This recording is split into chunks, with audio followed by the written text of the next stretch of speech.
bien, aujourd'hui, nous allons ouvrir une commande, tout simplement de la gesmonite. Bon, beaucoup connaissent cette résine de synthèse, alternative à la résine époxy.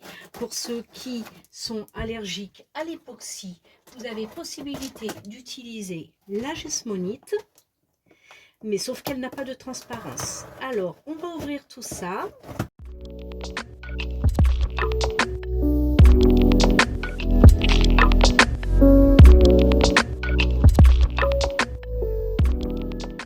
Voilà, alors autant vous dire que je n'ai pas parlé, comme ça j'ai pu couper le son pour le bruit du papier et accélérer. Voilà, il y avait ce qu'il fallait pour protéger. Je vous garantis que ça risquait pas d'être percé. Alors voici la gesmonite. Bon, il n'y avait rien dans le carton à part ça et tout le bourrage de papier. Donc aucune fiche avec la formule, la fiche technique, aucune feuille contenant le ratio pour pouvoir l'utiliser. Alors là, c'est bon, alors rien n'est en français, mais bon, on comprend bien que le ratio, c'est 2,5 sur 1. Donc, je suppose que c'est la même chose que la gesmonite AC100 que j'ai pris chez Colorberry sur Amazon. Là, actuellement, sur Amazon, il n'y en a plus. Voilà. Ils sont en rupture de stock, donc il y a 2,5 kg et 1 kg, un total de 3,5 kg de gesmonite. Voilà, donc comme je vous disais, ah ben là, alors là par contre, ah oui, ça c'est la 200. Alors, il va falloir faire attention parce que là, AC100 jusqu'à l'AC300, c'est 2,5 sur 1. Et oui, le liquide, c'est 2,1 pour la AC200. Donc là, on est sur la AC100, donc c'est 2,5 sur 1. Alors, je vais quand même leur faire un mail en leur disant que, eh ben, il n'y avait rien.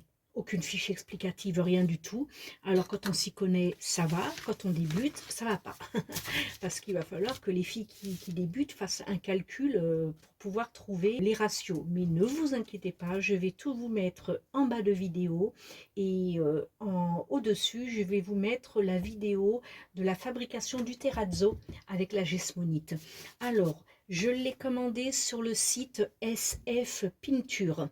Alors, sf.pinture, P-I-N-T-U-R-E-S, tout ça, je vais vous le mettre dans la vidéo, ne vous inquiétez pas, avec les images des différents prix que l'on peut trouver sur le net pour la gesmonite AC100.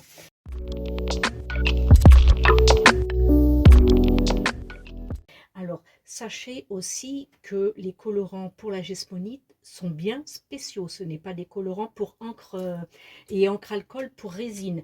On peut les utiliser, certes, mais ça fera une teinte très très légère, pastel finalement. Hein. Je vous montrerai tout ça aussi durant cette vidéo. Pour l'instant, on déballe le produit. Voilà, bon, un petit peu déçu de n'avoir aucune fiche technique, aucun ratio et même pas une petite carte de visite, rien du tout. Alors, je vais vous ouvrir la gesmonite que j'avais commandée sur Amazon chez Colorberry, qui arrivait dans une jolie petite boîte rectangulaire. C'est sympa. Vous le voyez à l'envers, c'est parce que la caméra elle est de l'autre côté, elle est tournée de l'autre côté, c'est plus pratique pour moi. Et puis, fort heureusement, j'ai gardé le livret de la gesmonite de chez Colorberry. Donc, je vais vérifier que le ratio est bien de 2,5 sur 1, ce qui me permettra d'utiliser ma fiche. 2,5.A, c'est le même ratio. Donc, je vais scanner le tableau de ratio et je vous le mettrai visuel sur cette vidéo. Comme ça, vous pourrez arrêter la vidéo et prendre note du tableau. Ça vous évitera de calculer. Voilà. Donc, c'est très bien. Ça arrive. Donc, la poudre arrive dans un sachet. Et puis, vous avez donc comment ça, le B, donc la poudre c'est le A, la gesmonite, le B c'est le catalyseur, donc qui est liquide lui. Alors vous voyez, je suis vraiment au bout et comme j'ai une commande de vide de poche, j'étais obligée de très très vite en recommander. Donc voilà, je vais maintenant vous montrer hop, ce que l'on peut réaliser avec la gesmonite. On va mettre ça là. ça, on va le ranger tranquillement pour pouvoir vous montrer parce que j'ai tout préparé. On va mettre ça là et ça là. Alors, commençons par l'utilisation des encres alcool pour la résine époxy que j'ai utilisées dans la Jesmonite. Ce sont des encres, c'est pas des encres alcool, pardon, ce sont des colorants. Ce sont des colorants foncés qui sont finalement, comme la Jesmonite ne se teinte pas aussi facilement qu'on pourrait le penser, et ben c'est ressorti très très clair en fait. Et donc ça, c'était du colorant vert foncé. Et voilà ce qu'il en est ressorti. Donc, comme je vous le disais, pour le terrazzo, je vous mets au-dessus de la vidéo le lien direct sur le tuto que j'ai fait pour pouvoir le fabriquer.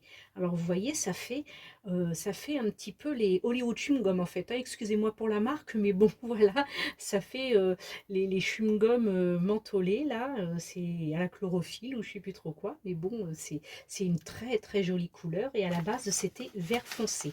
Donc, vous voyez que ça s'éclaircit énormément. Ça, c'est avec les colorants résine. Ça, c'est pareil. Avec les colorants résine, j'avais du rouge qui s'est retrouvé rose très, très pâle. Très, très pâle, comme vous pouvez le voir. Alors, je sais sur certains points, on voit... il faudrait que je réussisse à vous trouver un petit bout comme ça. Et sur celui-ci, on le voit à peu près. Je ne sais pas si vous allez le voir parce que c'est vraiment minime. On voit un tout petit point.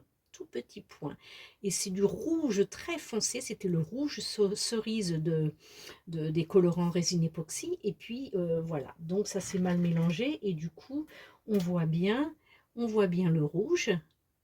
Et puis au final, ça fait un joli rose pâle, mais c'est vraiment très très pâle. Hein. On dirait presque du blanc. Je ne sais pas comment vous le voyez en retour caméra, mais bon, c'est du rose pâle quand même. Pour vous dire que les colorants pour résine époxy ne sont pas bons pour la Jesmonite si vous voulez garder la même teinte. Maintenant, si vous voulez du pastel, pourquoi pas l'utiliser. Alors voici le gris que j'ai utilisé dans la Jesmonite, mais là par contre, c'est de la peinture acrylique et c'est l'acrylique que l'on trouve les bouteilles, donc c'est de l'acrylique assez liquide. Ce sont les bouteilles que vous pouvez trouver chez Action. Donc allez pas investir, allez pas dépenser des milliers et des cents pour des peintures acryliques, n'allez pas prendre non plus de la marque. Celle d'Action est très très bien pour coloriser la Jesmonite. C'est pareil, ça éclaircit beaucoup. C'était pas un gris aussi clair que ça. Et pour celui-ci, c'était le bleu turquoise. Donc, il se fait rare sur Action, le bleu turquoise. J'ai eu la chance de tomber dessus. Là, je ne l'ai pas là parce que c'est dans les caisses d'acrylique. Mais voilà, il était beaucoup plus foncé que ça aussi. Et voilà ce que ça donne. C'est très, très, très joli. Et puis là, vous voyez, ici, là par contre, c'était du marron vraiment foncé. Et je me suis retrouvée avec du marron clair, un peu terre cuite très clair. C'est vraiment très très joli, ça fait terracotta, j'adore, voilà. Et ça fait un petit peu les carreaux de ciment, que l'on peut trouver qui reviennent à la mode et c'est vraiment très très joli. Voilà, et ça ce sont des encres, des colorants résine époxy et de la peinture acrylique liquide de chez Action. Donc on arrive quand même à coloriser la Jesmonite, même si c'est pas les teintes réelles qu'on a mis, parce que ça s'éclaircit beaucoup. Donc voilà ce que ça donne, c'est pas vilain vilain. Moi je trouve ça très joli et pour vous dire, voici le résultat. Donc hop, de ce que j'ai fait en terrazzo. Voilà le terrazzo. Alors ça, c'est naturel. Voilà, je l'ai laissé comme ça parce qu'il y avait des trous, des bosses, il y avait des creux, des imperfections. Et j'ai trouvé très joli. Ça faisait usé, ça faisait naturel. Donc je l'ai laissé comme ça. Je l'ai laissé naturel. Donc c'est vraiment très joli. Voilà. Voilà ce que donne le terrazzo et l'acrylique. Et l'acrylique et la jesmonite. Voilà, c'est très joli, c'est solide, il n'y a pas de souci. Et j'ai fait la même chose, mais là, cette fois-ci, je l'ai résiné. J'ai fait un glaçage à la résine. Il a fallu que je le fasse au pinceau parce que, bien évidemment, comme c'est arrondi, pour pas que ça coule partout et pour que ça tienne bien dessus, je l'ai fait au pinceau. Et pour ça, j'ai attendu que mon époxy soit vraiment épaisse pour qu'elle coule pas trop non plus. Voilà. Donc c'est pareil, hein, c'est très costaud. Voilà ce que l'on peut faire avec la gesmonite. Nous pouvons faire aussi de différentes tâches. Moi j'ai rajouté au feutre acrylique très très fin. Le voici, il est pas loin de moi donc je peux vous le montrer. Hop, avec le heading. Voilà, ce feutre acrylique très fin, pointe fine. Je me suis amusée à rajouter des petits traits dorés afin d'avoir justement le reflet, la brillance dorée. Je l'ai aussi passé à l'époxy pour faire un joli glaçage. Et puis, voilà, que je vous montre la pointe. Je crois que c'est du 0,7 Edding 780. D'accord. Donc, la pointe, c'est 0,8. Voilà, c'est une pointe 0,8. Donc, c'est une pointe très, très fine. Et avec ça, vous pouvez faire de très très beaux motifs sur la gesmonite. Vous pouvez, si éventuellement vous avez peur de vous louper, passer votre motif au crayon à papier très très fin et par-dessus, vous faites vos tracés de couleur ou d'or, comme vous voulez. Voilà ce que l'on peut faire donc avec la gesmonite. J'ai aussi fait les sous de verre que vous avez vu passer il n'y a pas longtemps.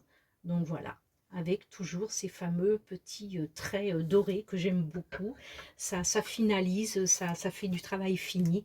Alors, j'ai aussi ces petits sous de verre, mais qui sont en train de catalyser. Alors, je ne sais pas si vous les voyez bien. Je vais tâcher de bouger la caméra. Pas trop vite, parce que je voudrais pas que ça bouge trop, parce que c'est très désagréable de regarder une vidéo qui bouge dans tous les sens et qui tremble. Donc j'espère que vous le voyez ici. J'en ai 3.